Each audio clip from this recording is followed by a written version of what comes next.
역대상은 역대상하로 이렇게 나누어져 있지만은 히브리 성경에는 하나로 되어 있었다 그랬죠. 역대기 하나로 되어 있고요. 히브리 그 구약 성경을 쭉 이렇게 순서대로 보면 역대기는 제일 마지막에 히브리 성경에 되어 있습니다. 우리는 지금 말라기가 제일 마지막에 되어 있습니다만 히브리 성경에는 역대기가 제일 마지막에 나와 있고, 지금 다윗 이야기 나오고 솔로몬 이야기 나오기 때문에 사무엘 상하, 또 열왕기 상하, 또 왕들의, 남쪽유다 왕들의 그 역사적인 사실들을 기록해 놓았기 때문에 반복되는 내용들이 나옵니다. 왜 성경이 이렇게 반복되게 열왕기 상하, 사무엘 상하가 있는데 역대기를 기록해 놓았는가? 다윗의 이 왕에 대한 그 사적들 반복되고 있잖아요. 그렇게 반복되는 것은 이 유다 백성들이 바벨론 포로에서 돌아와서 다시 새롭게 출발을 할 때 이 학사 겸 제사장인 에스라가 성령의 감동으로 이 역대기를 저수를 했습니다. 그래서 유다 백성들에게 새 출발하는 그들에게 희망을 주고 하나님께서 우리와 함께 하신다. 그 함께 하심은 다윗을 통하여 언약을 맺으신 그 하나님께서 여전히 우리를 돌보시고 인도하신다는 것을 주장하고 있습니다. 사무엘 상하하고 열왕기서는 이 선지자적인 그런 관점이 많아요. 그 선지자적인 관점의 내용을 보면 선지자적인 관점은 하나님의 말씀을 선포하잖아요. 하나님의 말씀을 더함도 없고 뺨도 없이 그대로 말씀을 받아서 선포를 합니다. 너희들이 하나님 말씀대로 살면 하나님께서 번영하게 할 것이요, 하나님을 떠나면 반드시 심판을 받는다. 그 내용이 주 골자잖아요. 그래서 사무엘 상에서는 사울 임금님이 심판을 받는 내용이 나와 있습니다. 그가 하나님의 말씀을 떠나고 하나님께 불순종했기 때문에 사무엘 선지자가 말씀한 대로 하나님께서 그를 떠나고 왕직을 폐하시고 결국은 블레셋 사람들에게 전쟁에서 죽는 그런 내용이 나와 있고, 또 사무엘 하서에 가면 나단 선지자를 통하여 다윗을 질책을 하지 않습니까? 다윗의 범죄, 살인죄, 간음죄. 그래서 다윗이 징계를 받는데 선지자적인 그런 관점에서 압살롬이 반역을 하고 다윗의 그 죄 때문에 이 왕직에서 쫓겨나서 피난 가는 그런 내용이 나와 있습니다. 또 열왕기 상하는 특히 북쪽 이스라엘 백성들이 멸망을 당하잖아요. 아시리아 나라에 의해서 완전히 무너지고 하나님 말씀대로 살지 않은 그가 선지자가 외친 그 말씀대로 심판을 받았다는 그런 선지자적인 관점이 사무엘서 또 열왕기서는 많아요. 그러나 이 역대기서는 제사장적인 관점이 많습니다. 제사장 하면 뭐예요? 제사장은 하나님과 이 사람 사이에 구약시대에는 다리를 놓는 역할을 했잖아요. 그 아담하고가 죄짓고 나서 하나님께서 인생을 떠나시고 우리 인생이 하나님을 만날 길이 없습니다.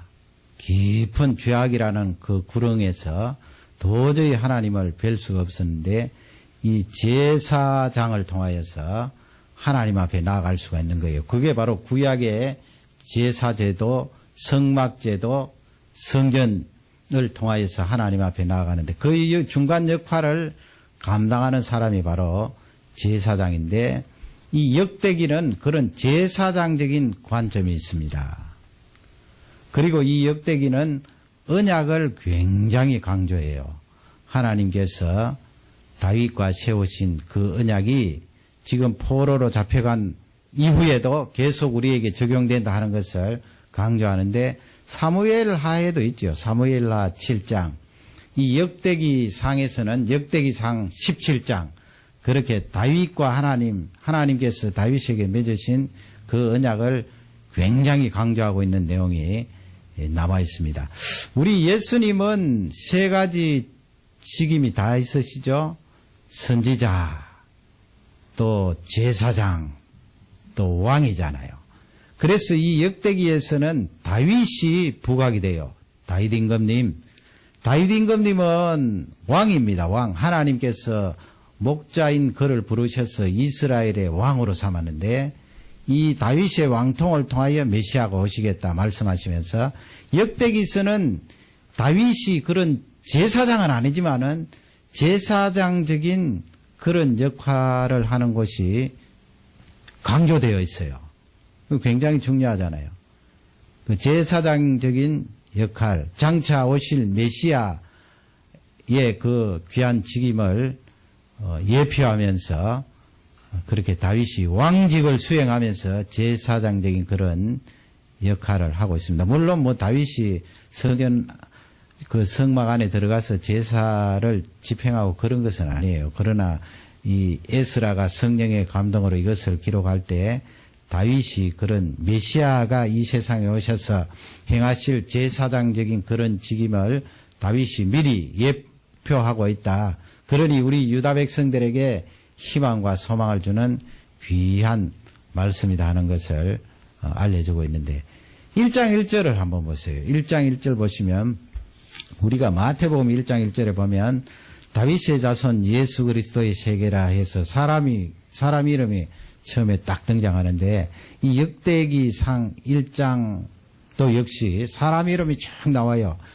이 마태복음에는 1장 1절에서 끝절까지는 안 나오고 중간까지 나오고 그 다음에 예수님 성령의 감동으로 마리아에게서 태어났다는 내용이 쭉 나오는데 이 역대기는 1장에서 9장까지 계속 사람 이름 나와요. 아마 구약 성경을 읽으면서 이 부분에 가서 많이 힘들어하는 사람들이 있을 거예요. 그러나 그 사람 이름들이 쭉 나올 때는 아무런 의미 없이 성경이 기록될 리가 없지요. 거기에서 족보가 쭉 나오는데 족보의 중심 인물은 다윗입니다.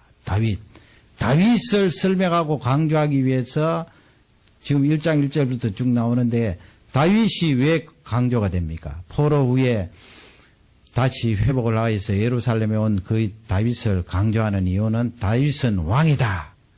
왕으로서 하나님께서 그와 언약을 맺으셨다. 그가 또 왕직을 수행하면서 제사장적인 그런 중요한 역할도 수행을 했다.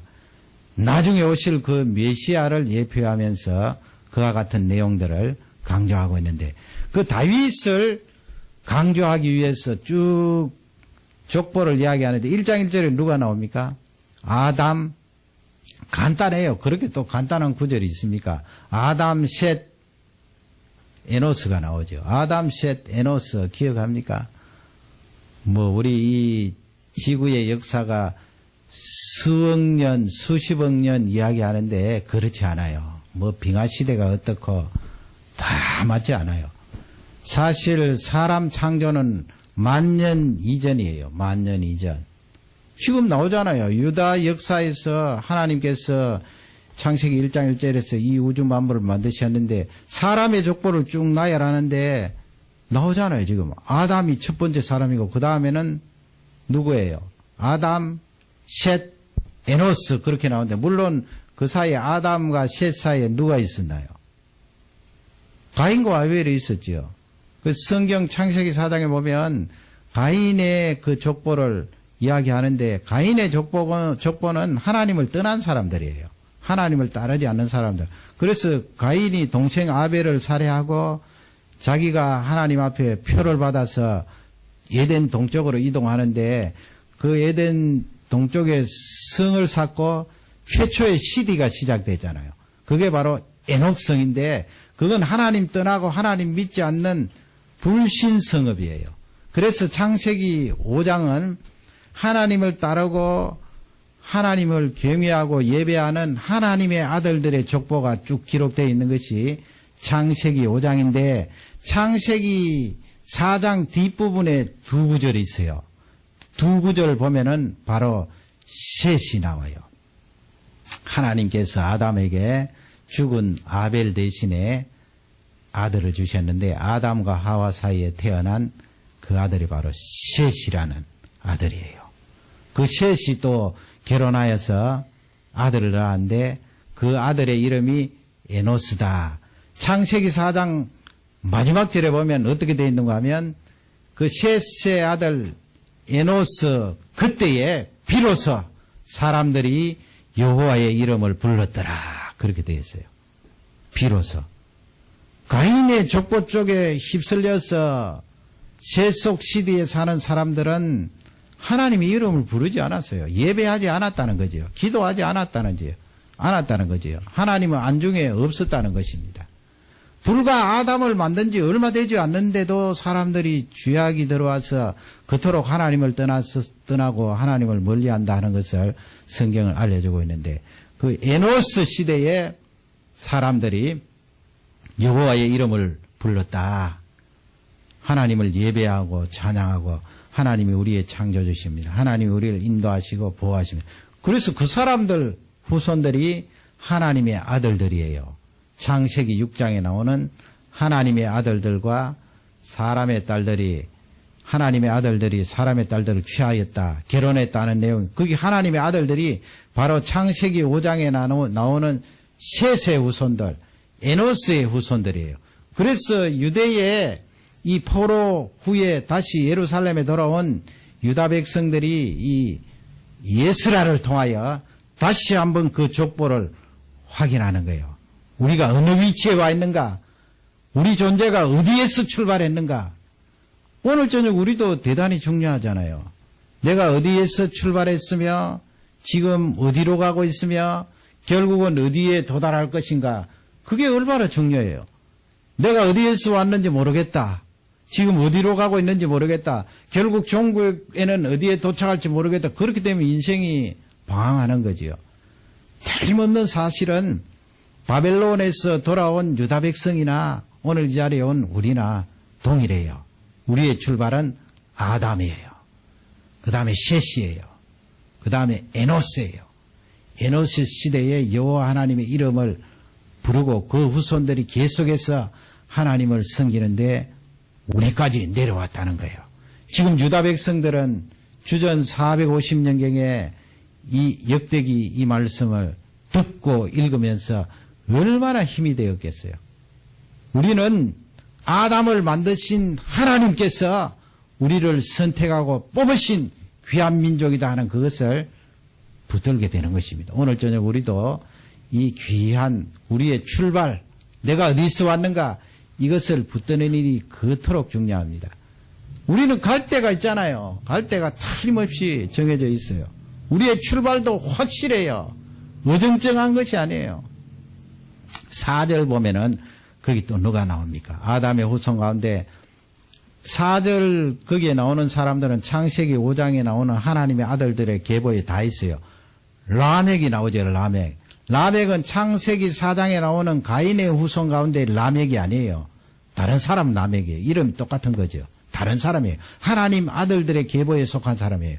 라멕이 나오고 그 다음에 누가 나옵니까? 그 유명한 노아가 나오고 그 다음에 누가 나와요? 거기는 세 아들들이 쭉 나와요. 성경을 보세요. 4절에 셈, 함, 야벳이 나오잖아요. 얼마나 분명해요. 셈, 함, 야벳.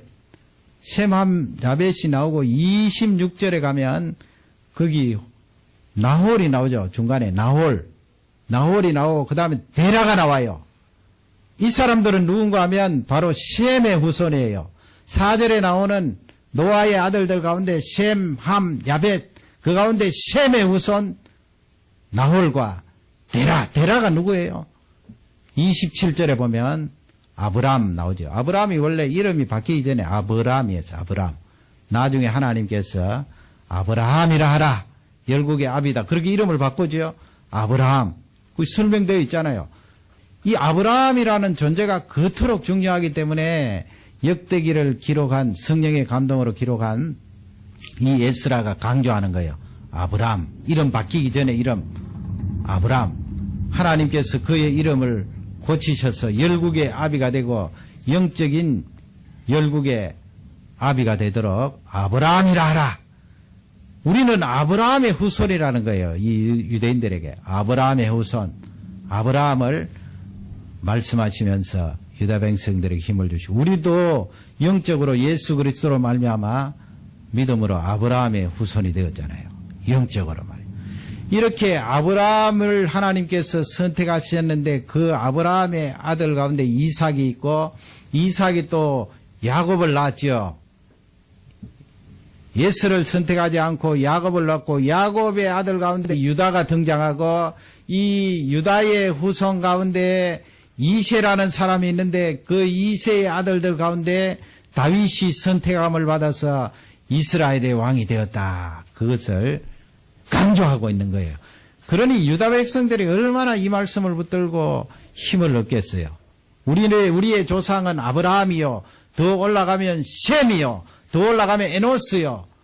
또 셋이요. 하나님이 처음으로 만드신 아담이다. 그러므로 우리가 70년 동안 바벨론에서 종살이하고 가정고생을 다했지만 그것은 하나님께서 우리와 언약을 맺으셨는데 우리가 그 말씀을 떠나기 때문에 징계를 받은 것이요. 다시 하나님께서 우리를 다윗의 언약을 기억하셔서 회복시켜 주셔서 예루살렘에 돌아와서 스룹바벨 성전을 짓고 다시 메시아를 기다리는 것이다. 그렇게 나가는 것입니다.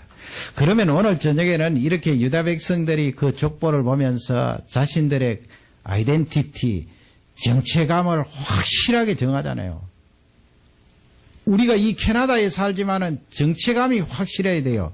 세상적으로도 내가 한국 사람이다. 이 사회에 나가서 이 한국 사람이라는 이것이 부끄러우면 여기에 어떻게 발을 붙이고 살겠어요? 여기에 있는 다민족 사람들이 어떤 말을 하고 어떤 차별을 할지라도 차별이 있다는 것이 아니고요. 중요한 것은 내가 한국 사람으로서 자부심을 느끼고 긍지를 느끼고 힘있게 살아가는 것이 중요하잖아요. 얼마나 중요해요. 유다 백성들도 포로로 잡혀가서 마음이 상하고 고통 가운데 많은 괴로움을 받아서 다시 돌아왔지만 여전히 그 상처와 흔적이 있는데 그들이 우리의 출처는 아담의 후손이고 셈의 후손이고 아브라함의 후손이다. 그 아브라함은 하나님께서 뽑으시고 강저편에서 건져주신 아브라함 바로 우리의 조상이다. 그리고 하나님께서 그 후손 다윗을 세우셔서 그 다윗의 왕통을 통하여 메시아를 우리에게 보내줄 것이다. 중체감을 가지니까 그 예루살렘 솔로몬 성전에 비해서 스룹바벨 성전은 너무나 초라했어요. 주위에 있는 사람들이 비웃을 만큼 초라했는데 그럼에도 불구하고 그들이 흔들림 없이 예배를 드리게 된 것은 그 속에 다윗의 언약이 있고 하나님께서 이 회복과 용서를 약속해 주시고 허락해 주셨기 때문에 힘있게 살아갈 수가 있는 것입니다. 이 역대기가 그런 측면에서 제사장적인 관점이 있다고 했는데 그 부분에 대해서 성경을 몇 군데 읽어보면서 정리를 하도록 하겠습니다. 역대기 하 3장을 한번 펼쳐보세요. 역대기 하 3장입니다. 역대기하 3장은 솔로몬 임금님이 나오는데 솔로몬 임금님이 다윗이 열정적으로 하나님의 성전을 짓기를 사모하여서 다 준비해 놓았잖아요. 그 아들 솔로몬이 이제 드디어 왕이 되고 나서 성전을 짓는데 중요한 그런 기록이 있어요. 역대하 3장 1절을 다 같이 읽도록 하겠습니다. 솔로몬이 예루살렘 모리아산에 여호와의 전 정거기를 시작하니 그곳은 전에 여호와께서 그 아비 다윗에게 나타나신 곳이요 여부스 사람 롤단의 타작마당에 다윗이 정한 곳이라. 거기 보면은 지역 이름이 나오잖아요. 산 이름요. 모리아산. 그러니까 이 지금 3장 1절 성전을 지으면서 모리아산이라는 이 기록을 한 것은 제사장적인 관점에서 중요한 내용이라는 거예요. 모리아산. 솔로몬이 성전을 지을 때 모리아산 거론하면서 그 모리아산 장소의 배경을 설명하는데 오르난이라는 사람이 등장하잖아요. 그 사람은 여부스 사람, 이스라엘 사람이 아니에요. 여부스 사람이에요. 여부스 사람 오르난의 타작마당, 그 전에 그렇게 기록을 했는데 이 모리아산이 그토록 중요한 것입니다. 오르난의 타작마당. 거기서 어떤 일이 있었나요? 역대상 21장으로 가보세요. 역대상 21장에 보면 사무엘라 24장에도 나오는 내용입니다만은 역대상 21장에 보면 다윗이 인구조사를 하지요. 다윗이 그 마음이 교만하여져서 이스라엘 백성들의 인구를 조사해요. 원래 하나님께서 이스라엘 백성들을 부강하게 하고 이 다윗 왕국을 강력한 나라로 만들어 주셨는데 사람이란 게 이렇게 나라가 부강해지니까 그 마음이 교만해질 거 아니에요. 내가 이 정도 힘이 있다. 많은 족속들을 다스리고 이렇게 영토를 넓혔으니 나는 굉장한 사람이다. 그래서 인구조사를 하는 거예요. 그 인구조사 속 마음 속에는 다윗이 지금까지 쭉 부강한 그 나라를 보면서 마음이 부풀어 올라서 교만해진 거예요. 그래서 인구조사를 하는데 요압이 만류를 하고 했지만은 결국은 다윗이 인구조사를 합니다. 수개월 동안 인구조사했는데 그게 하나님 앞에 잘못된 거예요. 뭐 전쟁 나가기 위해서 사람 숫자 헤아리는 것이야 무슨 잘못이 있겠어요. 그러나 이미 다윗의 마음속에 그런 부푼 마음이 들어가고 교만해졌기 때문에 인구조사가 결국은 그 마음에서 우러나온 표현이에요. 그러니 하나님께서 그 다윗의 교만함을 보시고 이스라엘을 치는데 세 가지로 제시하잖아요. 네가 기근을 만날래? 아니면 원수에게 쫓겨서 피난 생활을 할래? 아니면 온역하면 전염병이에요. 전염병에 3일간 노출이 될래? 그러니까 죽는 존재는 이스라엘 백성들이 하나님께서 다윗을 죽일 리는 없습니다. 지도자가 잘못했지만. 그래서 다윗이 내가 사람의 손에 붙임바 되는 것을 원치 않고 하나님 손에 붙임바 되겠습니다 해서 전염병 3일 걸리도록 그렇게 했는데 이 전염병이 쫙 퍼지니까 7만 명이 세상을 떠났어요. 7만 명이요. 얼마나 무서워요. 하나님이 이스라엘 백성들을 치는데. 그러나 하나님께서 더 이상 백성들을 멸하시지 않고 다윗에게 시키는 내용이 있어요. 그럴 때 다윗이 무릎을 꿇고 17절 말씀 우리 다 같이 읽겠습니다. 역대상 21장 17절입니다. 하나님께 아뢰되 명하여 백성을 계수하게 한 자가 내가 아니나이까 범죄하고 악을 행한 자는 곧 내니이다. 이 악무리는 무엇을 행하나이까? 청컨대 나의 하나님 여호와여 주의 손으로 나와 내 아비의 집을 고치소서. 주의 백성에게 재앙을 내리지 마옵소서.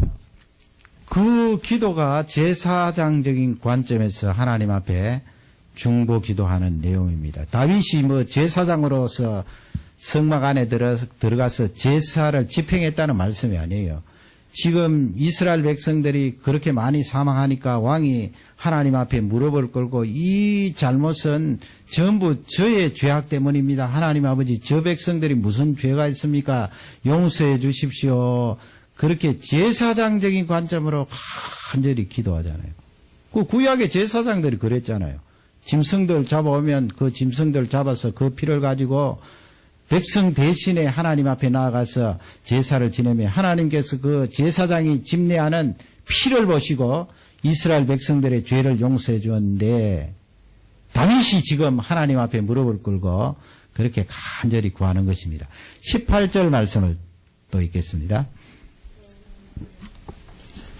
여호와의 사자가 갓을 명하여 다윗에게 이르기를 올라가서 여부스 사람 오르난의 타작마당에서 여호와를 위하여 단을 쌓으라 하신지라.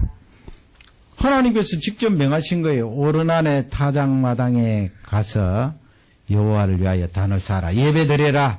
구약시대는 짐승을 잡고 그것을 태우고 피를 하나님 앞에 버리면 하나님께서 그 죄를 용서해 주시는데 지금 하나님께서 다윗에게 그것을 명하시는 거예요.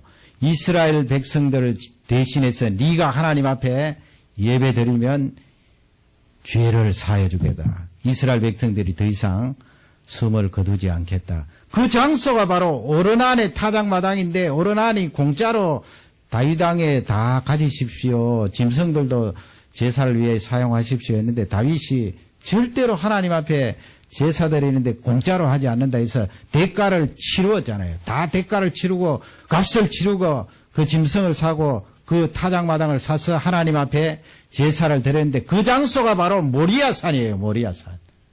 지금 솔로몬이 그것을 염두에 두고 하나님의 성전을 짓는데 하나님의 성전이 지어진 그 장소 모리아산. 그 성전이란 자체가 제사장적인 그런 역할을 하잖아요. 지금 인구조사를 하다가 7만 명이나 사망한 이 마당에 다윗이 하나님 앞에 그 오르난의 타작마당 모리아산에서 하나님 앞에 제사드림으로 죄용서함을 받는 거예요. 다 회복이 되는 거예요. 더 중요한 것은 역대기가 이렇게 모리아산을 강조하는 것은 창세기로 가보세요. 어디에 나옵니까? 창세기 22장 2절에 나와요. 창세기 22장은 그 유명한 이삭의 순종이 나오잖아요. 아브라함의 순종, 그리고 그 아들 이삭이 결박되어서 하나님의 말씀에 따라 제물이 되는, 희생이 되는 귀한 장이에요. 희생된 거죠. 죽지는 않았지만 하나님께서 실제적으로 희생된 것으로 간주해 주시는데 그 창세기 22장 2절에 보면 틀림없이 나와요. 우리 2절을 다 같이 읽겠습니다. 여호와께서 가라사대 내 아들 내 사랑하는 독자 이삭을 데리고 모리아 땅으로 가서 내가 내게 지시하는 한 산 거기서 그를 번제로 드리라. 모리아산 나오지요. 그러니까 유다 백성들이 지금 자신의 그 처지를 생각하면 제사적인 관점에서 쭉 연결이 된단 말이에요. 솔로몬이 성전 짓는 이 모리아산이 그토록 하나님께서 약속해 주시고 미리 회복과 용서와 하나님과의 사이가 다시, 관계가 다시 정립되는 그것을 내다보시면서 우리에게 이렇게 역사적으로 알려주시고 실제 일어나도록 하셨는데 이 영광스러운 성전이 바로 모리아산에서 세워진다는 것을 나타내고 있습니다. 아브라함이 그 아들 이삭을 결박해서 드린 곳이 모리아산이에요. 이삭이 희생되었지요. 그 희생의 예표는 누굽니까? 바로 예수 그리스도예요. 나중에 예수님께서 십자가에 잡히시던 날 밤에 겟세마네 동산에서 기도했지요. 그게 어디입니까? 예루살렘이죠. 예수님께서 다음날 고문을 받으시고 사형장에서 십자가 위에서 목숨을 거두었습니다. 우리를 위하여서 엘리 엘리 라마 사막다니. 거기서 주 핵심은 그분이 왕이시지만은 선지자이시지만은 왕이신 그분이 제사장으로서 십자가 위에서 우리에게 다리를 놓으신 거예요.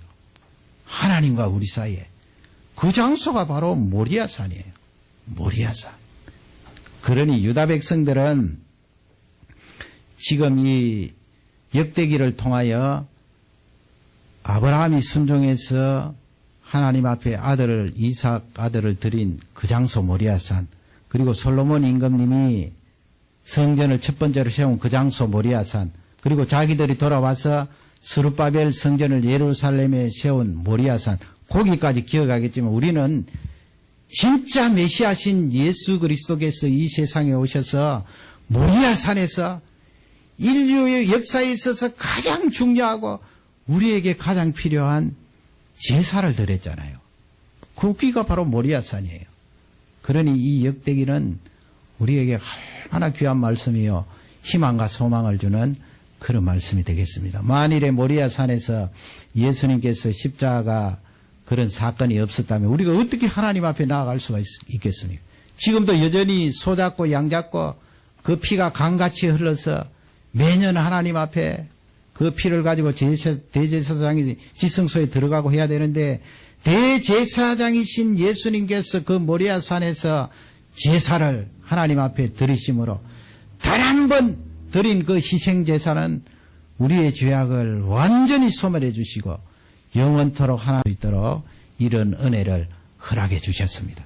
그러므로 우리는 역대기를 통하여 유대인들이 가지고 있는 그 이상 놀라운 것을 가지고 영원한 그 세계를 바라보게 되는 것입니다. 우리는 행복한 사람이에요. 우리의 출처가 어딘가 아담으로부터 출발했잖아요. 그리고 우리의 믿음의 조상은 아브라함이에요. 또 솔로몬이 모리아산에 성전을 세운 그 성전의 실제적인 주인공은 예수 그리스도신데 그분이 모리아산에 오셔서 나를 위하여 제사를 드리심으로 완전히 내가 회복된 거예요. 내 인생이 유다 백성들이 바벨론에 잡혀가서 포로 소행하라고 종살이하고 가정 구박받고 멸시와 천대를 받는 것처럼 우리 인생이 그렇다 해도 우리는 실망하고 좌절할 필요가 없어요. 왜냐하면 나를 회복시켜 주시고 하나님과 나 사이에 다리를 놓으신 예수님이 모리아산에서 희생제사를 드렸기 때문입니다. 그 희생제사는 영원토록 유효하고 우리의 이 많은 죄들을 하나도 남김없이 다 정결케 하시고 하나님 앞에 담대히 설 수 있도록 은혜를 다하여 주신 줄 확신합니다. 이 말씀이 지금 현대에 살아가는 많은 스트레스 속에 정신적인 어려움 속에 살아가는 우리 모두에게 힘과 소망과 능력이 되기를 주님의 이름으로 축원합니다.